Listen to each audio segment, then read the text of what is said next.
Welcome to another exciting episode of Z-Scale Scotty. Once again, we're running the new Markland 88032 locomotive. And I have had considerable trouble with it, as I have with all of my Markland locomotives. I've been working on the track now for days. It was suggested to me that I might clean my track a little better. So I've continued to clean it. I've always wiped it down with a cloth. Because I'm not having that good results with just the cloth, I have these alcohol pads that are perfect. They're very small and they work great on the track, but you can only, go 2 or 3 feet and then you have to get another one.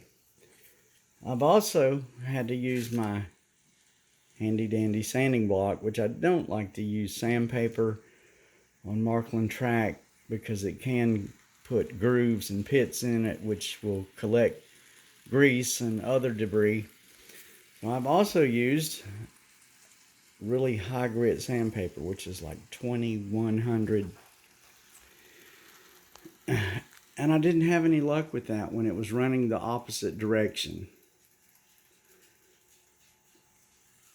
So I thought, let's reverse the direction as part of the break-in process and see how it runs. And it has been running fantastic ever since I switched the direction.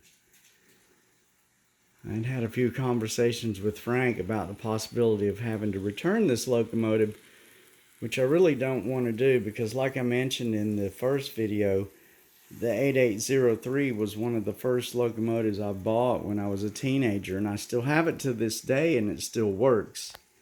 It's about 25 years old. It's got Markland's old classic 3-pole motor in it. And I need to make a correction from the video the other day. This is not a Markland 5-pole motor. It is the Markland bell-shaped motor. Just to get correct on that. And as you can see, it's now running at a lower speed. It's less than 50%. When I was having trouble with it running the other direction, I was having to run it at almost full capacity. And it was still very jerky and it would stop. And I've cleaned the wheels with my Mini Tricks Markland Z brush cleaner for the wheels, and does a great job. And it still wouldn't run. It was jerky, it would stop. I was having to follow it around the track and push it to get it going again. Running it, really hot 5 or 10 minutes. Make sure you get it good and warmed up. Because Markland locomotive seems to run better once they are warmed up and have run for 10 or 15 minutes. But as you can see, it's running good now, and hopefully I won't have to return it. I've had bad luck with Markland locomotives. Getting a little bit of aerial footage here of the layout. It still looks like a tornado hit over here in the yard. Got to get these fence posts set and in. I wish I could show you the mountain right now. The mountain has come a long way. It now has cattle on it.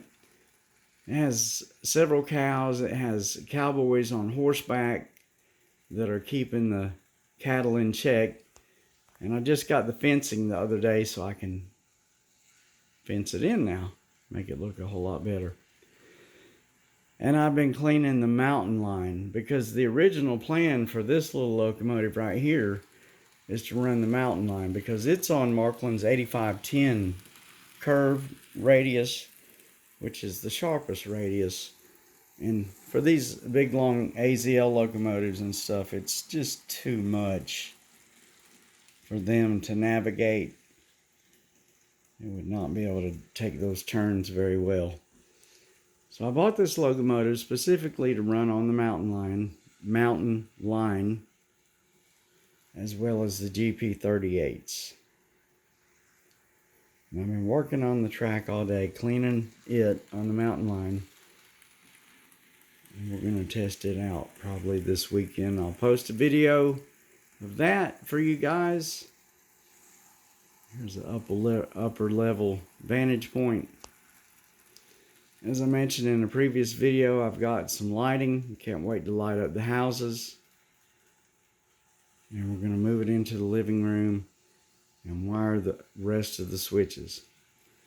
So as always, it's a work in progress. Keep the wheels rolling.